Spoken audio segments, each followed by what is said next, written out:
प्रिय भक्तजन, राधे राधे। सबसे पहले हम जानते हैं बृहस्पतिवार के व्रत की विधि। इस व्रत में पीले वस्त्र को धारण करें, पीले चंदन चढ़ाएं तथा हल्दी का इस व्रत में महत्व सबसे अधिक है। इसमें हल्दी से घर के बाहर स्वास्तिक को जरूर बनवाना चाहिए और हर बृहस्पतिवार यह कार्य जरूर करें। इसमें पीले वस्त्रों को धारण करें और पीले दाल से विष्णु भगवान की पूजा करें। एक समय ही अन्न खाते हैं, अर्थात रात्रि में ही अन्न का सेवन करें। यह व्रत स्त्रियों के लिए बहुत लाभकारी है और यह हमें संतान, सुख, धन, संपत्ति सब कुछ देता है। इस चीज का विशेष ध्यान रखें कि इस व्रत में नमक नहीं खाया जाता है। आइए सुनते हैं बृहस्पतिवार की व्रत की कथा। नमस्कार दोस्तों, राधे राधे। आपका स्वागत है भक्ति भजन में। तो आज हम आपको बृहस्पतिवार की कथा सुनाने जा रहे हैं। एक समय की बात है, भारतवर्ष में एक राजा राज करता था। वह बड़ा प्रतापी, उसके दरवाजे से कोई भी निराश होकर नहीं लौटता था। परंतु यह सब बातें उसकी रानी को अच्छी नहीं लगती थी। वो ना तो व्रत करती, ना किसी को पैसा बांध देती। हर दिन राजा से इस बात पर झगड़ा करती। एक दिन उसके दरवाजे पर एक साधु भिक्षा मांगने आए। तब उनसे भिक्षा मांगी। रानी कहने लगी, हे साधु महाराज, मैं इस दान पुण्य से तंग आ गई हूँ। मेरे घर का कार्य ही समाप्त नहीं होता है। अब आप इस प्रकार कृपा करें, सब धन नष्ट हो जाए और हम आराम से रह सकें। साधु बोले, हे देवी, तुम तो बड़ी विचित्र स्त्री हो जो इस तरह की बातें मेरे सामने कर रही हो। भला ऐसा कौन सा प्राणी है जो धन और सुख संपत्ति से परेशान होता है?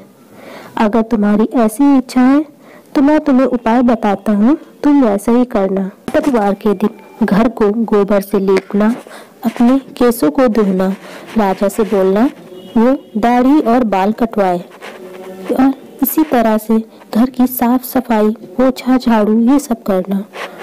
इस प्रकार तुम्हारा सारा धन नष्ट हो जाएगा और तुम आराम से रह सकोगे। साधु के द्वारा बताया हुआ कार्य किया।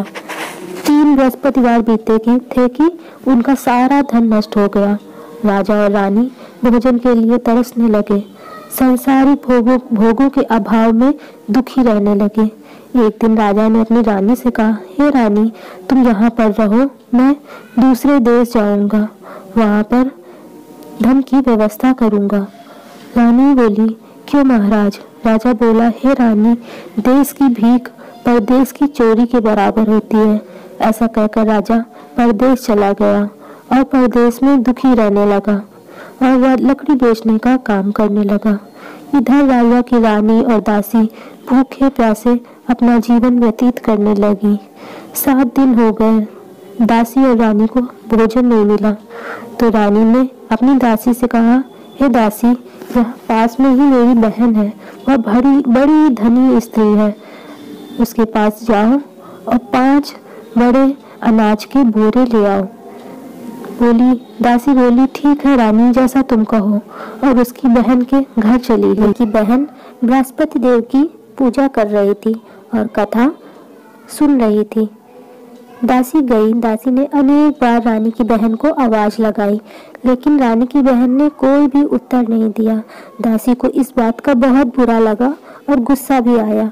वह रानी के पास आकर बोली, हे रानी, तुम्हारी बहन तो बड़ी धनी स्त्री है, वह तो छोटे मनुष्यों से बात ही नहीं करती है।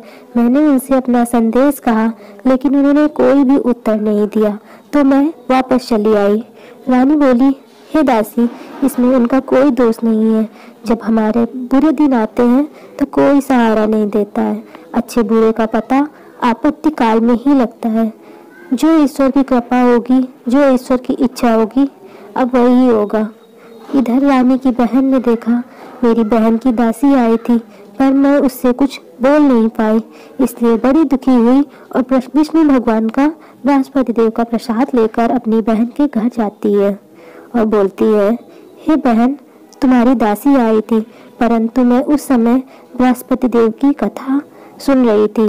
जब तक कथा होती है तब तक ना उठते हैं और ना बोलते हैं, अर्थात कथा के बीच में नहीं बोला जाता है। तो मैं ना बोली, कहो दासी क्यों गई? हे बहन, वैसे तुमसे कोई भी बातें छिपी नहीं है। हमारे घर अनाज नहीं है, इसलिए तुम्हारे घर हमने दासी को अनाज लेने के लिए भेजा था।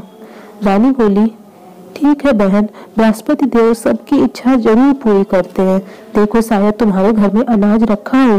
तो ऐसा सुनकर दासी अंदर देखने चली गई और उससे एक बड़ा बोरा अनाजों से मिल गया। दोनों बड़ी प्रसन्न हुई। तब दासी बोली, हे रानी, जब हमको अन्न नहीं मिलता है तो हम व्रत ही करते हैं। क्यों ना तुम्हारी बहन से हम इस व्रत की विधि पूछ ले और हम भी व्रत किया करेंगे। रानी बोली, सही कह रही हो दासी। अपनी बहन से बृहस्पतिवार की व्रत की विधि पूछने लगी। बृहस्पतिवार के व्रत में विष्णु भगवान का पूजन करो। केले के जड़ में हल्दी, चना, किशमिश से केले के जड़ का पूजन करो। रानी बोली, ठीक है बहन। तब उसकी बहन ने कहा, इससे गुरु भगवान प्रसन्न होते हैं, धन संपत्ति, सुख, संतान सब कुछ देते हैं। तो दासी और रानी ने आने वाले बृहस्पतिवार को दोनों ने व्रत रखा। गुड़साल से जाकर दोनों चना बिन लाई और गुड़ ले आई। दोनों ने व्रत किया। इससे गुरु भगवान बहुत प्रसन्न हुए। दोनों के लिए 2 थालों में भोजन भेजा। तो दासी रानी से बोली, चलो रानी भोजन कर लो। दासी को इस विषय में कुछ भी नहीं पता था, इसलिए वो बोली, तू ही भोजन कर, तू व्यर्थ ही हमारी हंसी उड़ाती है। दासी बोली, एक महात्मा भोजन दे गए हैं। तो दासी की बात सुनकर रानी हंसी और बोली, वो महात्मा तेरे लिए भोजन दे गए हैं तो तुम भोजन करो। तो दासी बोली, वो महात्मा हम दोनों के लिए 2 थालों में भोजन दे गए हैं। तो दासी प्रसन्नता से उसके मन में इतनी लहर दौड़ पड़ी और बहुत खुश हुई और जाके दोनों ने गुरु भगवान को नमस्कार किया, प्रणाम किया और दोनों ने भोजन किया।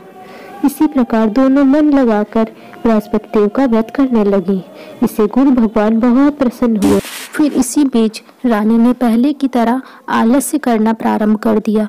तब दासी बोली, हे रानी, हमने यह धन बड़ी मुसीबतों के बाद पाया है।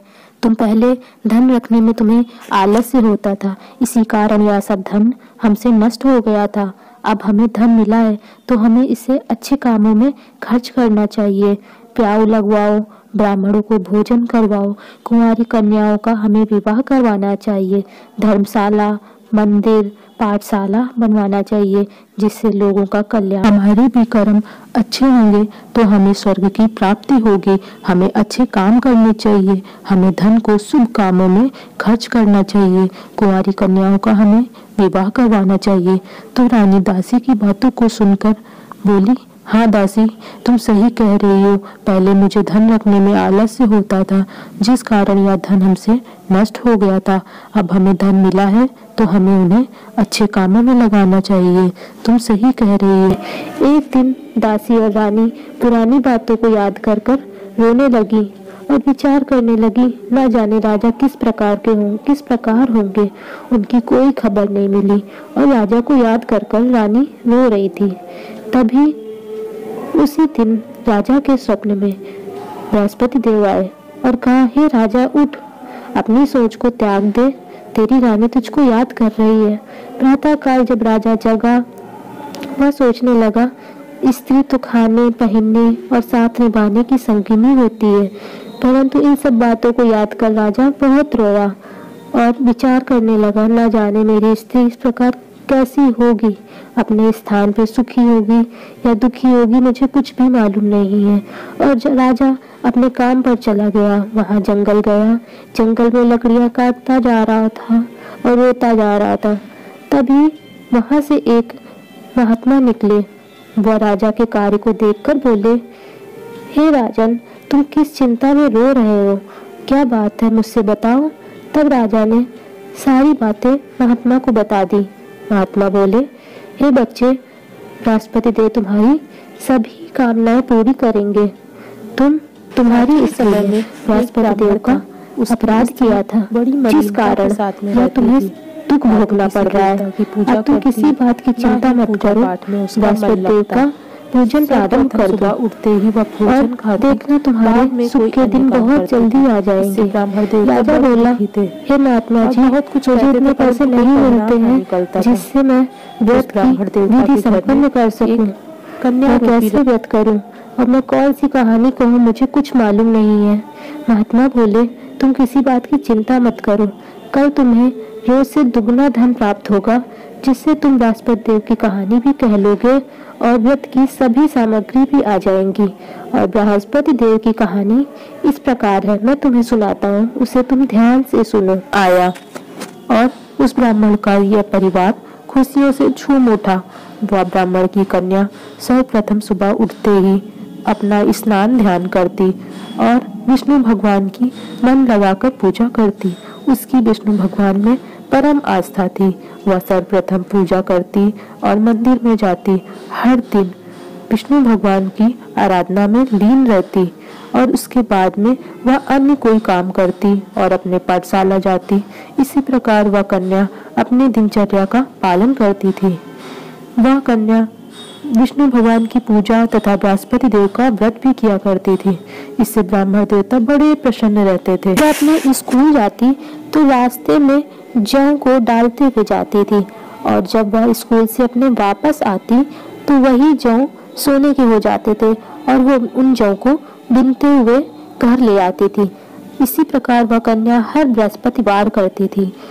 तो एक दिन वो सोने की जौं को अपने सूप में साफ कर रही थी, तभी उसके पिताजी ने देख लिया। बोले, हे बेटी, सोने की ये जो जौ है, इसको साफ करने के लिए हमारे पास सोने का सूप होना चाहिए। वह बोली, ठीक है पिताजी। अगली बार जब बृहस्पतिवार आया, उस कन्या ने व्रत किया और विष्णु भगवान की पूजा की। फिर वह उसी प्रकार अपने स्कूल जा रही थी। उसने बृहस्पति देव से बोला, हे बृहस्पति देव, मैंने आपकी पूजा सच्चे मन से की हो तो आप मुझे सोने का सूप दें। और वह कन्या अपने स्कूल के लिए निकल गई। तभी जब वो स्कूल से लौट कर आ रही थी तो उसको सोने का सूप मिला। वह बड़ी प्रसन्न हुई और अपने घर में आकर उस सोने के सूप में सोने के जवों को फटकार कर साफ करने लगी। तभी उधर से उस राज्य का राजा और राजकुमार निकले और राजकुमार उस कन्या के कार्य को देखकर मोहित हो गए और वह अपने महल में आकर अन्न जल सब कुछ त्याग दिया और एक कमरे में बंद होकर बैठ गए। तब राजा बोला, मेरे पुत्र को क्या दुख है? किसी ने उसका अपमान किया है या किसी ने उसको दुख पहुंचाया है? जो भी कोई बात है मुझसे बताओ। हे बेटे, तुम इस दुखी अवस्था में क्यों बैठे हो? तब मंत्री लोग उसके कमरे में गए और पता लगाने लगे कि राजकुमार को किस बात का दुख है जो उन्होंने अन्न जल सब कुछ त्याग दिया है। तब राजकुमार ने बताया कि मैं उस कन्या के साथ में विवाह करना चाहता हूँ जो सोने के सूप में जवों को साफ कर रही थी। यह सुनते ही मंत्री बोले, ऐसी कौन सी कन्या है जो सोने की जवों को सोने के सूप में साफ कर रही थी? तो यह बात राजा को बताई गई। तो राजा बोले, चलो पता लगाओ। तो तब राजकुमार ने उस कन्या के घर का पता बताया और सभी लोग उस ब्राह्मण देवता के घर में गए। ब्राह्मण ने सभी हाल बताया और राजकुमारी और राजकुमार दोनों ने कहा, मैं इसी लड़की के साथ में अपना विवाह करूंगा। तब मंत्री और राजा ने ब्राह्मण से उसकी कन्या का हाथ मांगा। तो ब्राह्मण देवता बड़ी खुशी खुशी अपनी कन्या का विवाह राजकुमार से कराने के लिए तैयार हो गए। उस कन्या का विवाह राजकुमार से हो गया और वह राजा के राज्य में रहने लगी। बड़ी प्रसन्नता के साथ में अपना जीवन व्यतीत करने लगी। इधर ब्राह्मण देवता की स्त्री फिर वही मलिनता वाले काम उसने शुरू कर दिए। वह ना स्नान करती, ना व्रत करती, ना पूजा करती, कोई भी काम नहीं करती और सर्वप्रथम सुबह उठते ही जूठन को खाती, जूठे बर्तन रखे रहते, सारा काम उसका निशाचर वाला। और उनके घर में फिर से वही गरीबी का निवास हो गया। तब ब्राह्मण देवता बड़े दुखी हुए, बड़े संकोच भाव से अपनी पुत्री के पास गए और पुत्री को सभी हाल बताया। पुत्री बोली, हे पिताजी, आप दुखी न हुए, और बहुत सा धन देके अपना पिताजी विदा कर दिया। इसी प्रकार ब्राह्मण का कुछ समय सुखपूर्वक बड़े आराम से समय निकल गया। फिर थोड़े दिन बाद फिर वही हाल हुआ। फिर ब्राह्मण देवता अपनी पुत्री के पास गए, फिर सारा हाल सुनाया। तो कन्या बोली, हे पिताजी, आप माता जी को यहाँ लिवा लाएं, मैं उन्हें ऐसा साधन बताऊंगी, ऐसा उपाय बताऊंगी जिससे यह गरीबी दूर हो जाएगी। पिताजी बोले, ठीक है, और माता जी को लिवा के कन्या के घर गए। बेटी अपनी माँ को समझाने लगी, हे माता जी, तुम प्रथम स्नान आदि करके विष्णु भगवान का पूजन करो, पाठ करो, दरिद्रता दूर हो जाएगी। लेकिन उसकी माँ ने एक भी बात नहीं मानी और अपनी पुत्री ही के घर में सुबह सर्वप्रथम उठते ही जूठन को खाने लगी। इससे पुत्री को बहुत गुस्सा आया और उसने कोठरी का सभी सामान निकालकर माँ को उसमें बंद कर दिया और फिर माँ को उसने स्नान आदि करवाया और सब पूजा पाठ करवाया। उससे उसकी माँ की बुद्धि ठीक हो गई और वह हर बृहस्पतिवार व्रत करने लगी, विष्णु भगवान का पूजन करने लगी। इसी प्रकार वह कन्या अपनी माता जी की बुद्धि को उसने ठीक किया। उसकी माँ का मन पूजा पाठ में लगने लगा और बृहस्पति देव उनके घर में सुख शांति का, धन संपत्ति और एक उसकी माँ पुत्रवती हुई और एक बड़े ही सुंदर पुत्र को उसकी माँ ने जन्म दिया। इसी प्रकार वह ब्राह्मण इस लोक के सुख को भोगते हुए स्वर्ग को प्राप्त हुए ही वह महात्मा वहां से अंतर्ध्यान हो गए। अगली बार जब बृहस्पतिवार आया, उस राजा ने व्रत किया और पूजा का सभी सामान लेकर के आया। उसको अन्य दिनों से ज्यादा पैसे मिले और वह पूजा सामग्री भी बड़े आराम से ले आया और उसने मन लगाकर बृहस्पति देव की पूजा करी और उस दिन उसके सभी क्लेश दूर हो गए। इसी प्रकार उस दिन का उसका व्रत संपन्न हुआ। अगली बार फिर बृहस्पतिवार आया तो वह राजा व्रत करना भूल गया, जिससे बृहस्पति देव बड़े नाराज हुए। उसी दिन उस राज्य में एक राजा था, उसने अपने नगर में घोषणा करवा दी, कोई भी मनुष्य अपने घर में ना आग जलवावे, ना भोजन बनवाए, सभी लोग मेरे यहाँ भोजन करने के लिए आएंगे। तो सभी मनुष्य वहाँ पे भोजन करने के लिए पहुंचे, लेकिन जो वो राजा था लकड़हारा, वो बड़ी देर से पहुंचा। इसलिए उस राज्य के जो राजा थे उसको लकड़हारे को स्वयं लेकर के गए भोजन कराने के लिए। तो वह भोजन कर रहा था, तभी उस राज्य के जो राजा की रानी थी उसकी दृष्टि खूंटी पर टंगी जहाँ पर एक हार लटका हुआ था। हार नहीं दिखाई दिया तो उस रानी ने कहा, मेरा हार इसी लकड़हारे ने चुरा लिया है, और उसको राजा से कहकर कारागार में डलवा दिया। वह कारागार में पड़कर राजा विचार करने लगा, ना जाने यह मेरे कौन से जन्म के कर्म है जो मुझे यह दुख प्राप्त हो रहा है, और रोने लगा और उसी महात्मा को याद करने लगा जो उसको जंगल में मिला था। रात्रि में बृहस्पति देव उसके स्वप्न में आए और उस ब्राह्मण से बोले, हे लकड़हारे, तुमने बृहस्पति देव की कथा नहीं करी, तुमने बृहस्पति देव का व्रत नहीं किया, इसी कारण तुझे ये दुख प्राप्त हो रहा है। अब तू चिंता मत कर, बृहस्पतिवार के दिन तुझे यहाँ दरवाजे पर 4 पैसे पड़े मिलेंगे, तो उससे पूजा का सामान मंगवाना और व्रत करना, तेरे सभी क्लेश दूर हो जाएंगे। राजा बोला, ठीक है महाराज जी, और आगे बृहस्पतिवार को उसने व्रत किया तो उसके सभी क्लेश दूर हो गए। तभी रात्रि में भगवान बृहस्पति देव ने उस राजा के स्वप्न में आए और बोले, हे राजा, तुमने जिस लकड़हारे को कारागार में बंद करवाया है वह राजा है, उसका बहुत बड़ा साम्राज्य है, उसको छोड़ दो। रानी का हार उसी खूंटी पर लटका हुआ है, उसने हार चोरी नहीं किया है। अगर तुम ऐसा नहीं करोगे तो तुम्हारा सारा राज्य मैं नष्ट कर दूंगा और तुम्हें दर दर के लिए भटकने पर मजबूर कर दूंगा। राजा प्रातः काल जगा और उसने देखा खूंटी पर हार लटका हुआ है, तो वह बहुत शर्मिंदा हुआ और उस लकड़हारे राजा को वहां जेल से उसने छोड़ दिया और उससे क्षमा मांगी और बहुत सारे सुंदर वस्त्र आभूषण देकर उसे विदा कर दिया। अब राजा अपने नगर को चलने के लिए तैयार हो गया। वह बड़ा प्रसन्न था, अब वह अपने राज्य को जा रहा है।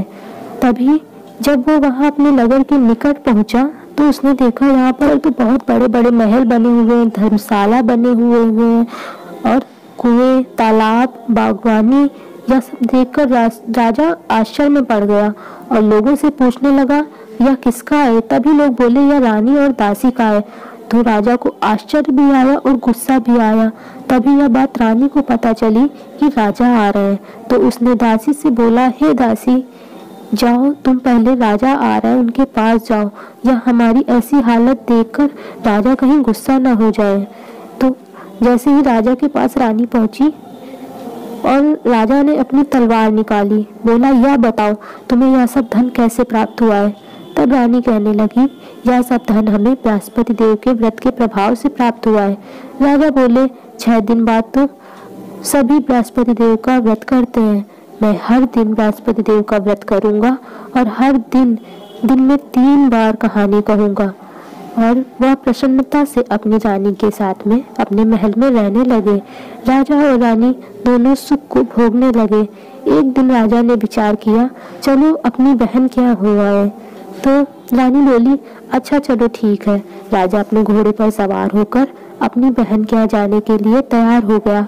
मार्ग में उसने देखा कुछ आदमी मुर्दे को लेकर जा रहे हैं। तो उनसे बोला, अरे भाई, मेरी कथा सुन लो।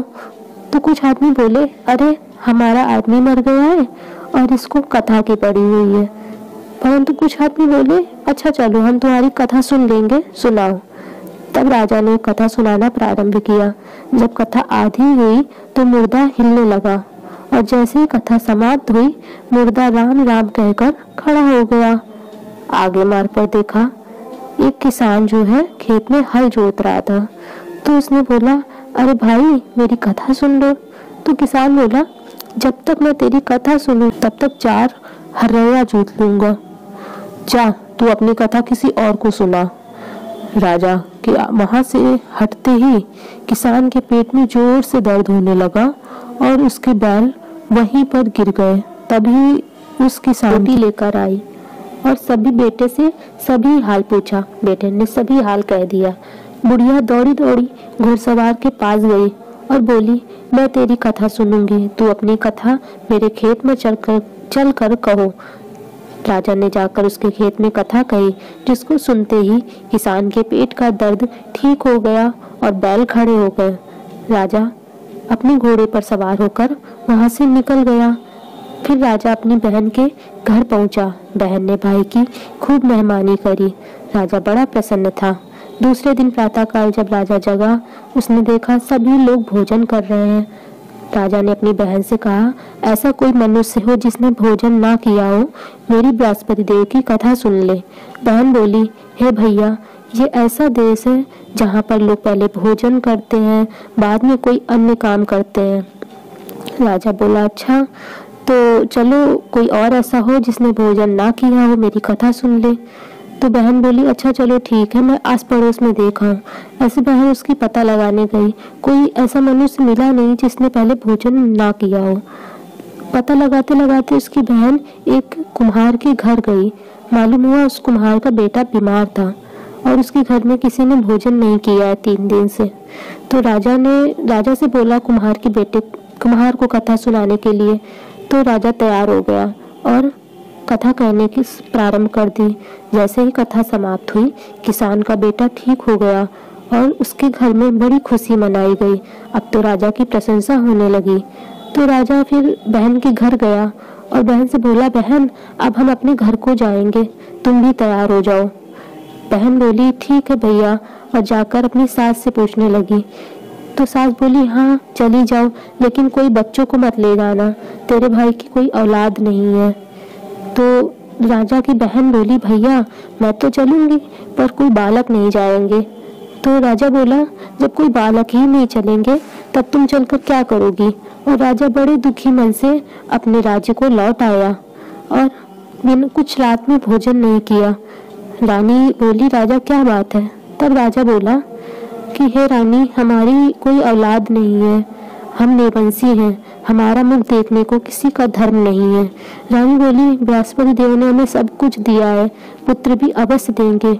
उसी रात्रि बृहस्पति देव ने स्वप्न में राजा को कहा, हे राजा, अपनी सभी चिंता को त्याग दे, तेरी रानी गर्भ से है। प्रातःकाल राजा जगा और यह स्वप्न सुनकर बहुत खुश हुआ। कुछ महीनों बाद राजा की रानी के गर्भ से एक सुंदर पुत्र की प्राप्ति हुई। तब राजा अपनी रानी से बोला, हे रानी, बात कहे रह नहीं सकती है, इसलिए मेरी जब बहन आए उससे कुछ कहना नहीं। रानी ने हाँ कह दिया। जब राजा की बहन ने शुभ समाचार सुना तो भैया के घर चली आई। तब रानी उसकी बहन से बोली, घोड़ा चढ़कर तो आई नहीं, गधा चढ़ी आई। तो उसकी बहन बोली, भाभी, मैं इस प्रकार ना कहती तो तुम्हें औलाद कैसे मिलते। बृहस्पति देव ऐसे ही हैं, जैसे जिनके मन में कामनाएं होती हैं हमेशा उनको पूरा करते हैं। और यह कहा। इससे राजा और रानी दोनों बड़े प्रसन्न हुए और अपना जीवन सुख से व्यतीत करने लगे। बृहस्पति देव सदैव सबकी रक्षा करते हैं, हमेशा सबका कल्याण करते हैं और सबको बृहस्पति देव की कथा सुनने के बाद में प्रसाद लेकर जाना चाहिए, हृदय में उनका मनन करना चाहिए और बृहस्पति देव का जयकारा बोलना चाहिए। बोलो बृहस्पति देव की जय, विष्णु भगवान की जय। जय बृहस्पति देव, सभी का कल्याण करे।